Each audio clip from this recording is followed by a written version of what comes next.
এই আম মাখা দেখে কার কার জিভে জল চলে আসছে বলেন তো? দেখতেও যেমন সুন্দর হয়েছে, খাইতেও অনেক বেশি মজা হয়েছে। হ্যাঁ, আর এই যে সব থেকে পুচ্ছি যে কিনা বুড়ির মতো পটর পটর করে কথা বলে।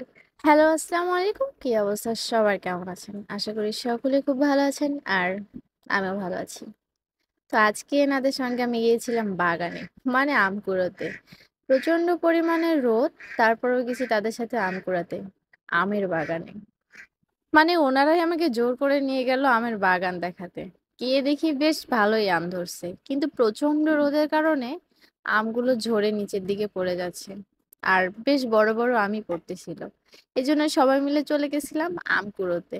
গাছ থেকে কিন্তু একটা আমও পারিনি, মানে ভদ্র মেয়ে বলতে পারে। তবে মাঝে মধ্যে দেখতেছি আমের সঙ্গে আমের মৌলও ছিল। অবাক করা ব্যাপার না? এগুলো থেকে কি আম হবে আদৌ?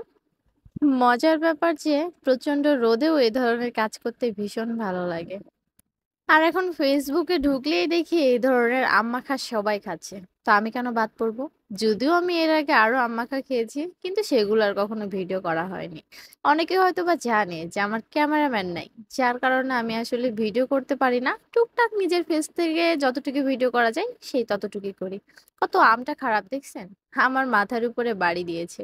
আর এই যে দেখেন, আম কুড়া শেষে সবাই ক্লান্ত মনে হচ্ছে, আর 3 বাদর গাছে উঠে গেছে। তবে আমিও কম বাদর না। কিন্তু কি করব বলেন, সঙ্গে অনেক বড় লোকজন ছিল, সেজন্য আমি একটু বাদরামিটা কম করছি। আর এই যে সবশেষে এখন আম মাখা শুরু হচ্ছে। তবে হ্যাঁ, যখন এই ধরনের আম মাখাগুলো শুরু হয় তখন মনে হয় যে কতক্ষণে খাবো। এই চাকাচাকি করতে বেশ অনেকটাই খেয়ে ফেলি। তবে মজা আছে, সবাই মিলে যখন আমরা খাই, সেগুলো নিয়ে কাড়াকাড়ি হয়, অনেক মজা হয়। তবে হ্যাঁ, যারা আমার রেগুলার ভিডিও দেখে, মানে আমি তো রেগুলার ছাড়ি না, তারপরেও যারা দেখে আমার ফুল ভিডিও, অনেকে জিজ্ঞাসা করতে পারে আমি আসলে কোথায় আছি। আমি আমার বোনের বাসাতে আছি, শ্বশুর বাড়ি থেকে বেড়াতে আসছি। মেবি চলে যাব খুব দ্রুত।